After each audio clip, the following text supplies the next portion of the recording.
Boa noite. Estou muito feliz em estar aqui com vocês, já agradeço o convite.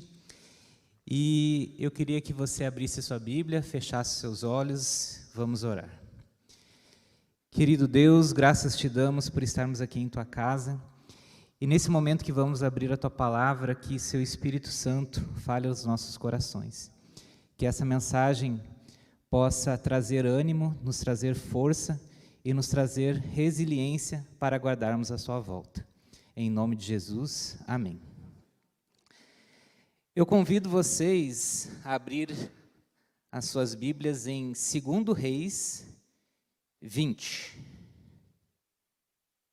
E pode deixar a Bíblia aberta por aí, que o texto base vai ser esse.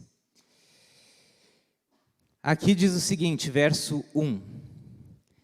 Naqueles dias, Ezequias adoeceu de uma enfermidade mortal. Veio ter com ele o profeta Isaías, filho de Amós, e lhe disse, olha só o que Isaías disse para o Ezequias. Assim diz o Senhor, põe em ordem a tua casa, porque morrerás e não viverás. Eu não sei se você já teve que dar uma notícia ruim para alguém, assim, nesse estilo. Alguém já teve aqui que dar alguma notícia, assim, não precisa de morte, mas quase morte, ou de alguma perda, alguma coisa muito, muito ruim? Levante a mão se você já deu essa notícia para alguém. Infelizmente, por causa da minha profissão, eu tenho que dar notícias ruins constantemente. Para quem não sabe, eu sou médico, eu sou especialista em doenças da mama, principalmente câncer de mama. Então, toda semana, infelizmente, eu tenho que dizer, né, para alguma mulher que ela está com câncer de mama. E na faculdade a gente aprende muitas coisas, mas dar notícia ruim é uma coisa que pelo menos não me ensinaram, sabe? E a gente vai de acordo com a experiência, né, tentando mais ou menos dizer alguma palavra, mas que ao mesmo tempo tragam conforto e esperança. Até que um dia eu descobri que existia uma receita pronta, um protocolo, onde você tinha o passo a passo para dar uma notícia ruim. E esse protocolo se chama protocolo SPIKES, uma sigla em inglês, né, que é como é que se chama quando uma palavra quer dizer... Bom, mas é o S, tá? O P, o I, o K, o E e o S. Vocês querem aprender a dar notícia ruim? Eu posso falar para vocês. Mas eu vou, vai que um dia precise, né? Muito bem, o primeiro item desse protocolo é o S, que em inglês, resumidamente, é o ambiente. Você tem que preparar um ambiente para dar notícia ruim. Você não dá notícia ruim no meio do corredor, gente passando, você não dá notícia ruim na rua. Então, chama essa pessoa para um local mais reservado, né? Se você já está no lugar reservado, muitas vezes desliga o telefone, né? Tira do gancho, né? Como se dizia antigamente, para que esse momento nada interfira. Então, essa é a primeira. O P, você tem que ver qual que é a percepção dessa pessoa em relação ao problema que vai acontecer. Então, por exemplo, né, quando eu tenho que dar algum diagnóstico, eu pergunto, a senhora lembra por que a senhora está aqui consultando comigo? Sim, doutor, eu tinha um exame alterado, e daí o ginecologista me encaminhou para o senhor, e daí a gente fez uma investigação e eu estou aqui. Então, esse é o P, tem que saber o que a pessoa sabe em relação àquele problema. O P, a outra... sequência é você perguntar se ela quer receber aquela informação. Como assim? A pessoa não quer? Tem gente que não quer. Tem gente que quer receber só uma parte da informação. Tem gente que nega muitas vezes e não quer que aquela notícia seja dada. E você tem que respeitar isso de alguma maneira. Então, você pergunta, olha, eu estou com os seus exames aqui, né, no meu caso, em mãos, e posso te dar o resultado? Daí a pessoa, sim, pode me dar o resultado, estou aqui para isso, né? E a outra, né, a outra sequência é você dar a informação, que seria o K. Como assim? Você tem que dizer todas as informações que você tem para dar, ou seja, dar a notícia. Tá? Então, você faz essa notícia. Depois, o E, você ver qual que é a reação emocional dessa pessoa em relação à notícia que ela recebeu. Então, se ela vai chorar, se ela vai ficar quieta, se de repente ela paralisa. E eu, na minha vivência, já tive situações várias de paciente levantar e começar a caminhar e gritar e dizer que não é com ela. Outras, de repente, ficaram mudas e não falaram nada, e eu respeitei aquele momento. Então, você tem que respeitar o emocional daquela pessoa. E, por fim, você resume o que você falou, porque, normalmente, uma pessoa, nesse momento de notícias ruins, o que ela vai lembrar são as últimas coisas que foram ditas. Então, você, no meu caso, olha, a partir de agora a gente vai fazer esse próximo passo. Também não dá para dar muita informação, que na maioria das vezes, essa pessoa não vai lembrar muito do que você falou. Então, essa é mais ou menos uma sequência de dar notícias ruins. Talvez Isaías, ele realmente seguiu o protocolo Spikes, né? Mas aqui a Bíblia tentou resumir para andar mais e foi logo para o final, e disse que põe em ordem tua casa, porque viverás e não, né, morrerás e não viverás. Talvez Isaías só falou a última parte aí do protocolo, que é tudo que ele tinha que saber naquele momento. E Ezequias não era qualquer pessoa. Quando a gente vai para a Bíblia e começa a estudar esses reis, a gente vê que existiram vários reis que eram muito ruins, depois ali de Davi e Salomão, e olhe lá, né, que esses dois tinham algumas falhas.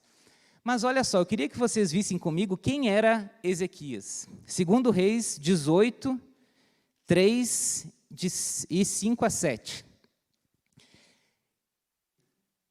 Ali diz o seguinte: fez ele, no caso Ezequias, o que era reto perante o Senhor, segundo tudo o que fizera Davi, seu pai. Então, ele foi comparado a Davi. Então, era uma boa referência. Verso 5. Confiou no Senhor, Deus de Israel, de maneira que depois dele não houve seu semelhante entre todos os reis de Judá, nem entre os que foram antes dele. Porque se apegou ao Senhor, não deixou de segui-lo, guardou os mandamentos que o Senhor ordenara a Moisés. Assim foi o Senhor com ele, para onde quer que saía, lograva bom êxito. Que currículo maravilhoso! Imagina se você chega, né, com esse currículo aqui de um rei, né? E daí a gente tem a primeira lição dessa noite. Tirei 5 lições dessa passagem aqui de Ezequias. A primeira é: pessoas boas também adoecem e morrem. Muitas vezes a gente fica, né, não, eu faço tudo certinho, não vai acontecer nada comigo, eu sou imune, né? Às vezes, não, eu sou cristão, isso não tem como acontecer comigo. Mas eu queria te lembrar que lá em Gênesis 2:17, diz o seguinte: mas da árvore do conhecimento do bem e do mal não comerás, porque no dia em que dela comer, certamente morrerás. Muitos dizem que a única certeza que a gente tem nesse mundo é da morte. E quando a gente vive com a consciência da brevidade da vida, muitas vezes a gente começa a repensar os nossos atos. Eu já estou com 43 anos. Parece que foi ontem, né, que eu cheguei em Cascavel há quase 14 anos, eu tinha na casa dos 29, e passou voando. Alguns dizem que eu já estou naquele estágio onde eu tenho mais passado do que futuro. Mas a gente tem que entender que a morte, nesse mundo, infelizmente, ela é real. E de alguma coisa, a gente vai morrer. Por isso, não culpe a Deus se por acaso alguma situação adversa em relação à saúde na sua vida acontecer. Isso simplesmente faz parte do jogo aqui dessa terra. Mesmo Ezequias, que fazia o que era reto, confiava em Deus, seguia e guardava os mandamentos, e o Senhor estava com ele em tudo o que ele fazia, de repente, adoeceu. E recebeu de Deus a mensagem que ele ia morrer. Então, a primeira lição: pessoas boas também adoecem e morrem. Tenha consciência da brevidade da vida. E uma passagem interessante que eu achei aqui nesse verso foi o seguinte, a pergunta que a ordem que Isaías deu para ele. Põe em ordem a tua casa. Será que na sua vida tem algo que precisa ser arrumado? Ou será que até quando você vai esperar para arrumar aquela coisa em sua vida que você sabe que está estragada? Nós não sabemos o dia de amanhã. Se de repente vem, assim como veio para ele, põe em ordem a tua casa. Que legado você vai deixar para as próximas gerações? Quando as pessoas lembrarem de você, no futuro, quando você já tiver partido, como eles vão lembrar? Você, talvez, Ezequias, teria ficado tranquilo, porque ele já tinha um bom currículo. Mas e você, na sua vida, o que ainda precisa ser arrumado? E o mais importante, assim como a vida é breve, a volta de Jesus também é. E para você, muitas vezes, ela pode ser mais breve do que para os outros. Como você tem se preparado para encontrar com Cristo? Esse culto não é para ser depressivo, é para ser reflexivo. Mas as coisas vão melhorar.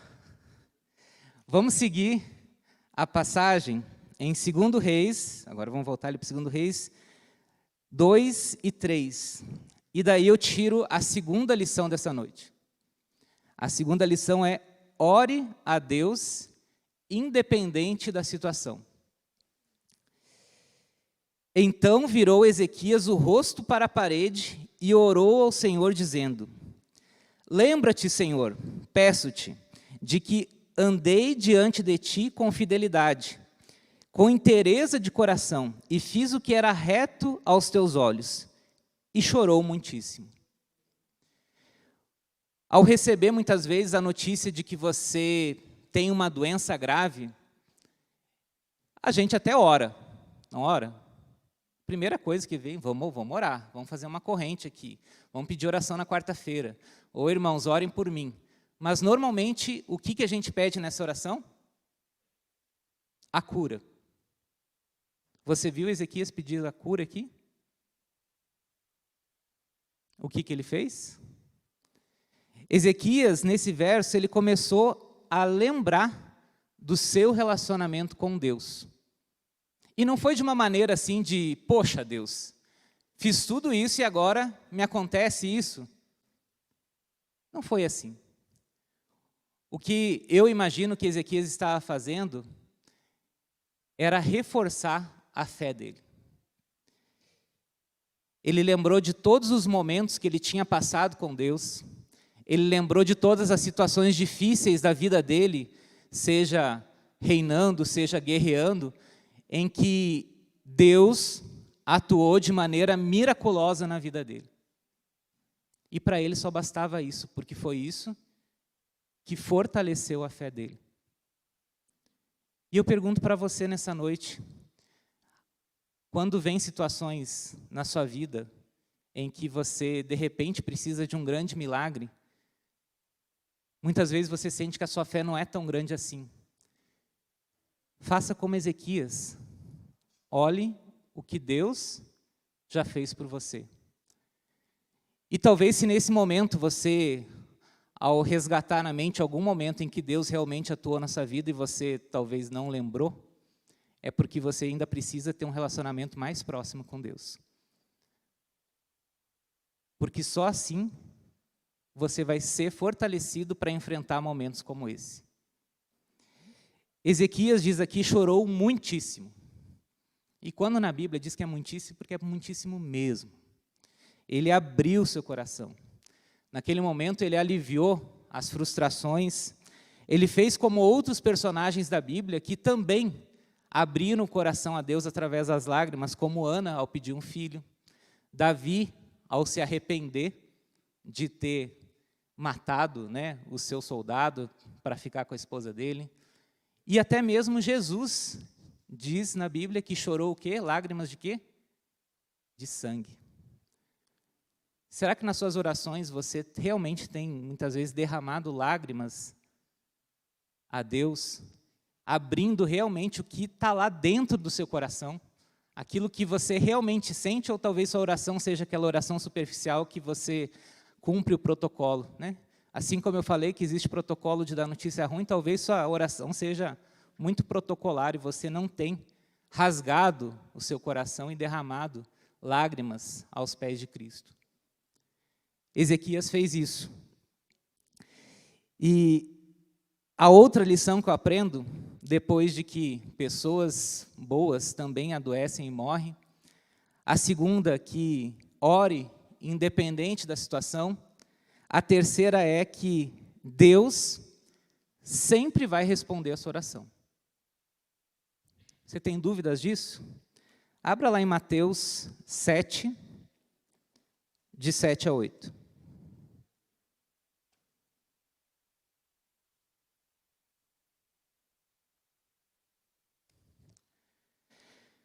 Palavras de Jesus aqui: pedi e dar-se-vos-á, buscais e acharei, batei e abrir-se-vos-á. Pois todo o que pede, recebe, o que busca, encontra.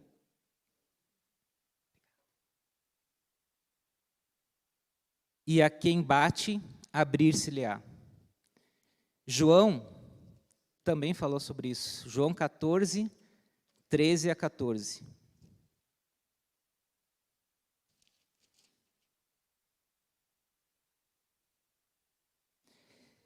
Se me pedirdes alguma coisa em meu nome, eu o farei.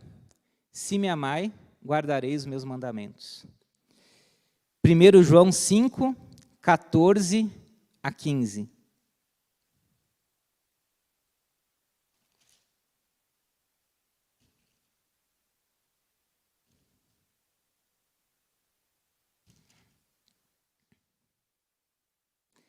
E esta é a confiança que temos para com Ele, que, se pedirmos alguma coisa segundo a sua vontade, Ele nos ouve. E se sabemos que Ele nos ouve quanto ao que lhe pedimos, estamos certos de que obtemos os pedidos que lhes temos feito. Muitas vezes a gente demora para receber uma resposta, muitas vezes a gente não percebe que resposta foi essa. O interessante da história de Ezequias, verso 4, 20, verso 4, diz ali que antes que Isaías tivesse saído da parte central da cidade, veio a ele a palavra do Senhor dizendo: volta e diz a Ezequias, príncipe do meu povo, assim diz o Senhor, o Deus de Davi, teu pai, ouvi a tua oração e vi as tuas lágrimas, eis que eu te curarei, e ao terceiro dia subirás à casa do Senhor.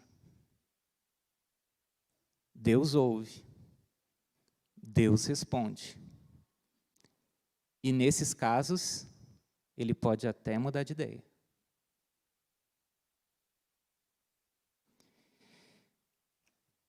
E será que, por que nós não estamos escutando as respostas às nossas orações? Será que é porque a gente não escuta direito? Será que é porque nós não temos paciência de esperar a resposta e acabamos fazendo as coisas pelos nossos próprios meios? Ou será porque é que não temos fé suficiente para acreditar que essa resposta é possível? Você já pediu uma coisa que... eu vou pedir, né, porque eu tenho que pedir, mas eu não sei não.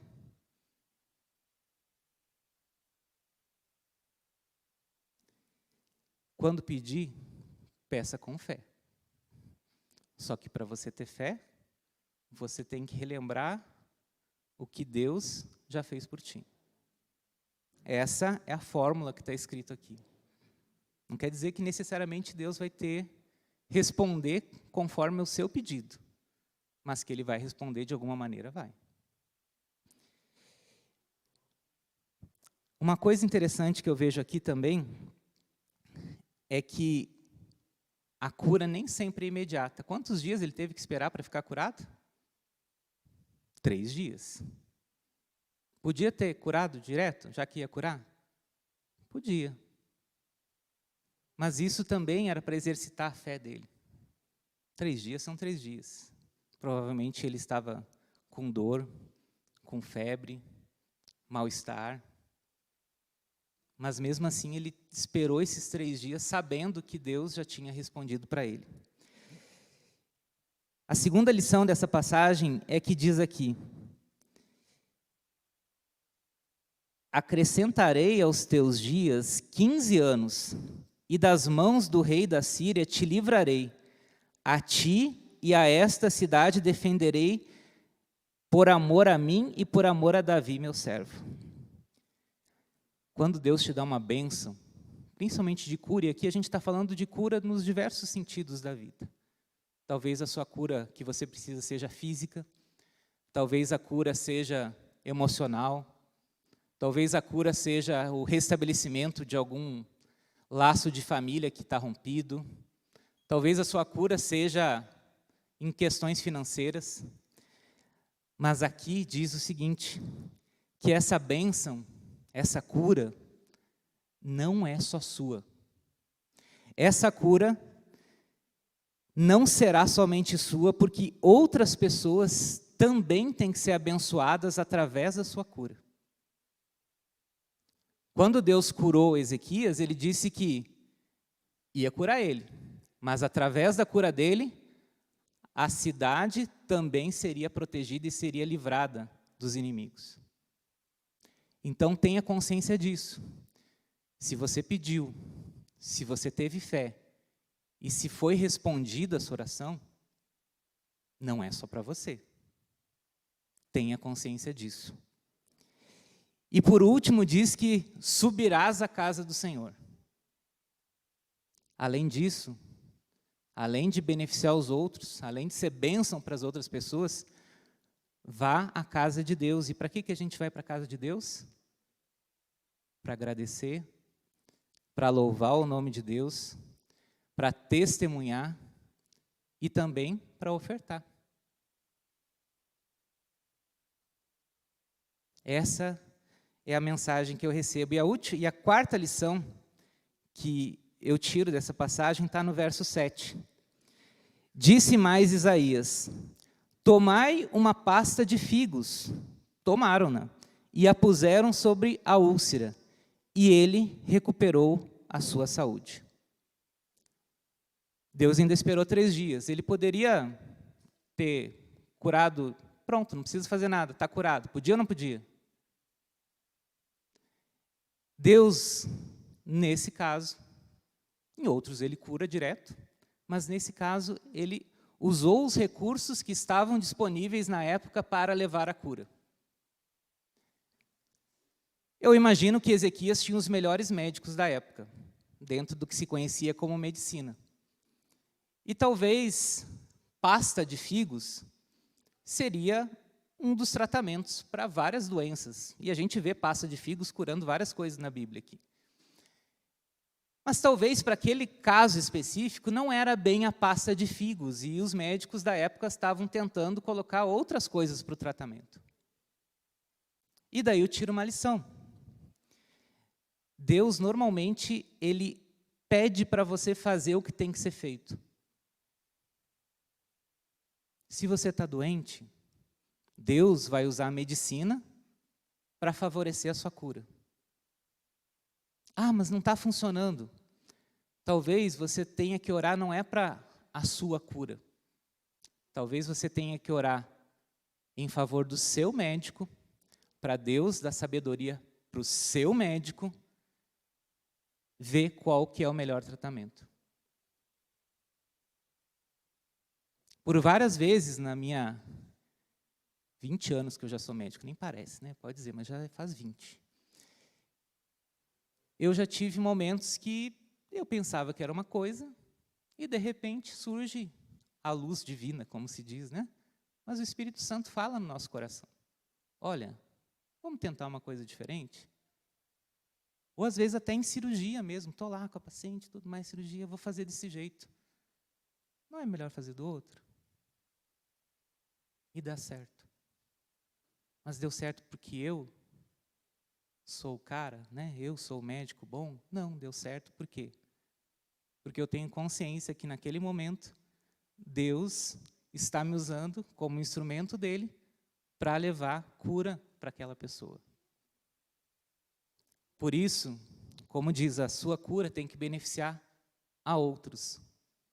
E talvez precise beneficiar também os profissionais de saúde que vão cuidar de você. Não só médicos, enfermeiros, fisioterapeutas, todo mundo envolvido nesse processo. São pessoas também que precisam das orações, que precisam do Espírito Santo agindo no coração e precisam de conversão. Muitas vezes o seu testemunho é o que vai converter o coração, né, de alguém que não dava muita atenção para isso, mas através do seu milagre, ele viu que isso é possível. Por último, a última lição que eu vejo aqui é: se preciso, peça um sinal. Diz aqui que Ezequias ainda estava relutante em saber se realmente aquilo seria possível. Olha só, deveria estar bem ruim para pedir isso. E ele pediu um sinal. E esse sinal, Deus é tão maravilhoso que não é qualquer sinal. Quando Deus, vou dar um sinal. Ele pediu para Ezequias escolher. Respondeu Isaías: ser-te-á isso da parte do Senhor como sinal de que ele cumprirá a palavra que disse. Adiantar-se-á a sombra 10 graus ou retrocederá a sombra 10 graus? Olha só, Deus ainda, olha, você quer que eu dê uma acelerada no sol ou você quer que eu faça o sol voltar um pouquinho? E aqui não cabe explicações físicas para isso, mas assim, está escrito que aconteceu, não sei como, mas Deus fez. Ele escolheu, não, ir para frente é muito fácil, eu quero que o sol volte. E foi assim que aconteceu. Eu fiquei, sinceramente, quando eu estava preparando essa mensagem, eu fiquei assim, chateado com Ezequias. Cara, que isso? Mas depois eu percebi que Deus é tão bom, Deus é tão misericordioso e Ele sabe tanto das nossas falhas e da nossa falta de fé, que se preciso for, Ele vai te mostrar um sinal. E não vai ser qualquer sinal. Ele vai te confirmar isso. Se for da vontade dele, que é o que diz aqui. Isso fortaleceu a fé, confirmou a vontade de Deus. Então, o que eu vejo, se você ainda tem dúvida em relação a alguma resposta de Deus à sua oração, ou ao seu pedido de cura, seja em qual área da vida for, peça um sinal, que Ele vai te mandar. Só que também você tem que estar disposto e preparado para quê? Para ver esse sinal e para obedecer esse sinal, né? Ou você vai fazer que nem Gideão, né? Lembra do sinal de Gideão? Não, então Deus tem esse tecidinho aqui, um bolinho de algodão, se eu não me engano, né? De manhã eu quero que ele esteja molhado e a terra seca. Ah, Deus, acho que vamos dar mais um teste. Agora eu quero que a terra esteja molhada e ele seco. E Deus é paciente, misericordioso, e Ele fez. Então, está escrito. Peça o sinal. Concluindo, eu queria que você lesse comigo os versos 12 a 15. Nesse tempo, Merodach-Baladã, filho de Baladã, rei da Babilônia, enviou cartas e um presente a Ezequias, porque soube que estivera doente. Olha só, um rei da Babilônia, longe, e lá o pessoal era entendido, o pessoal estudava muito astronomia. E eles perceberam que esse fenômeno foi um fenômeno que foi global, porque estava lá em Israel, foi visto o sinal lá na Babilônia. Ezequias se agradou dos mensageiros e lhe mostrou toda a casa do seu tesouro, a prata, o ouro, as especiarias, os óleos finos, o seu arsenal e tudo quanto se achava nos seus tesouros. Nenhuma coisa houve, nem em sua casa, nem em todo o seu domínio, que Ezequias não lhe mostrasse. Para que eles foram lá? Para saber da cura. O que naquele momento Ezequias tinha que falar? A respeito da cura, a respeito da doença que ele tinha, a respeito de como Deus respondeu a oração dele, porque ele já tinha respondido, Deus já estava com Ezequias há muito tempo, e o sucesso de Israel, o sucesso dele como rei, era dependente de Deus. Ele tinha que ter contado que ele se derramou em lágrimas e Deus respondeu a oração para ele. Ele tinha que ter contado que foi por causa do pedido dele que Deus foi tão misericordioso que chegou a alterar as leis normais da natureza para fazer o sol voltar, entre aspas, né, a terra voltar ao seu giro, né, você sabe. Então, não vou entrar nas questões físicas, mas a sombra voltou. E eles foram lá para saber sobre quem? Sobre o Deus de Ezequias. E o que Ezequias mostrou? Outras coisas, que não eram aquilo que eles tinham ido ver. Isso eu tenho pensado muito como médico também, quando eu observo as pessoas que ficam doentes, não só no câncer, mas em várias outras doenças. Elas ficaram doentes geralmente por alguma coisa. E naquele momento, elas abrem seu coração a Deus, Deus dá a resposta, Deus dá o sinal, Deus cura, e depois, vida que segue. Elas nem sobem à casa do Senhor para louvar, para agradecer, quanto mais testemunhar para outras pessoas de que, de fato, aquela cura foi o resultado de uma operação direta de Deus. Ela percebendo ou não. E o pior, ela volta a fazer tudo o que ela fazia antes de ficar doente. Depois a doença volta. Depois não tem mais jeito. E muitas vezes o culpado é quem? Na cabeça das pessoas? O próprio Deus.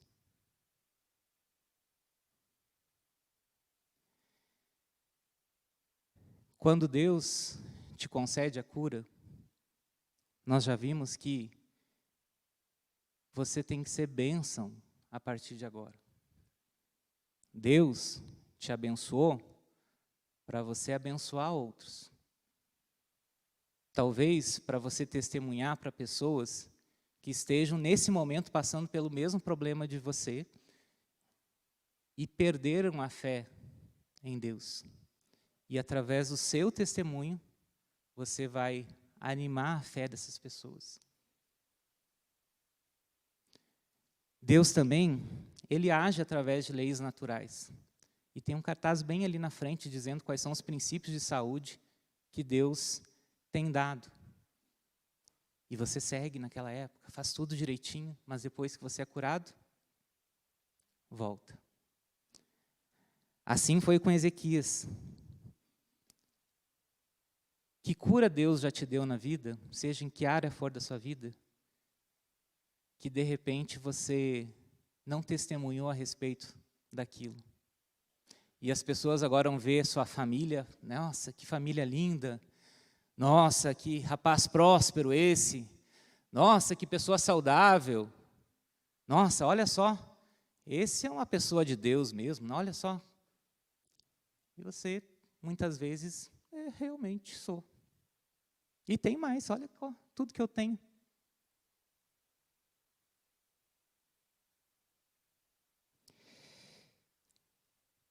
Onde está a bênção que deveria vir através de você? Como seu testemunho tem levado cura às outras pessoas? Recentemente eu atendi uma paciente que nem era minha paciente seguida, assim, ela veio para pegar uma opinião, né? Na medicina tem isso, às vezes você fica no médico assim, não entendi muito, será que é isso mesmo? Vai no outro médico para saber uma segunda opinião. E ela veio. E ela não estava entendendo o porquê que antes o médico não queria operar ela, e agora ele mudou de ideia. Agora ele queria operar ela. E ela estava pensando que o negócio tinha piorado, porque se antes ele não ia operar, e agora vai. Então, eu vim aqui saber o que está acontecendo, porque eu não entendi muito bem o que ele me falou. E daí, eu expliquei para ela que, na verdade, o que tinha acontecido é que antes, ela ia ter só cuidados paliativos, mas que os exames mostraram que as metástases que ela tinham sumido. E agora, o médico dela queria investir mais na cura dela. Então, que operar era um bom sinal, porque se a doença tivesse progredido, não ia ser feito nada. E ela, doutor, é isso? É. E ela abriu o sorriso dela, posso contar uma coisa para o senhor? Pode. No dia que eu descobri que eu estava com câncer, eu mentalizei, no caso dela, tinha visto a imagem de Jesus. Mas eu, naquele momento, imaginei Jesus segurando a minha mão. E no jeitinho meigo dela, ela já tinha perto dos seus 80 anos, ela disse... E eu disse para Jesus, Jesus, vai comigo.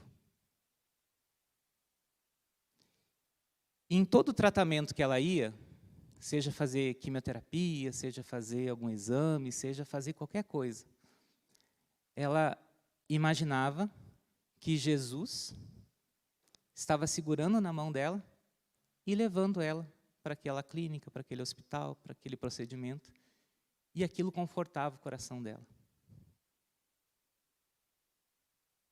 E naquele dia que ela veio consultar comigo, ela disse o seguinte, doutor, o senhor não tinha vaga para hoje.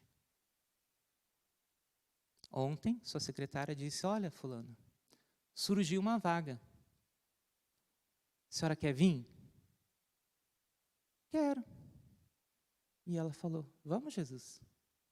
Obrigado. E ela disse que todas as coisas que não davam certo na vida dela, em relação à saúde, o tratamento que ela estava passando, ela ficava bem tranquila. Porque ela sabia que Jesus estava ali sentadinho, segurando a mãozinha dela. Aquele dia o convertido fui eu. Porque eu vi que fé essa mulher tem. Eu não sei que situação você está passando. Eu não sei que cura, nesse momento, você está precisando. Mas uma coisa eu tenho certeza. Se você olhar para Cristo, pegar na mãozinha dele e convidar que ele vá em todos os lugares contigo, a certeza da cura física eu não te digo, mas com certeza a cura espiritual ele vai te dar.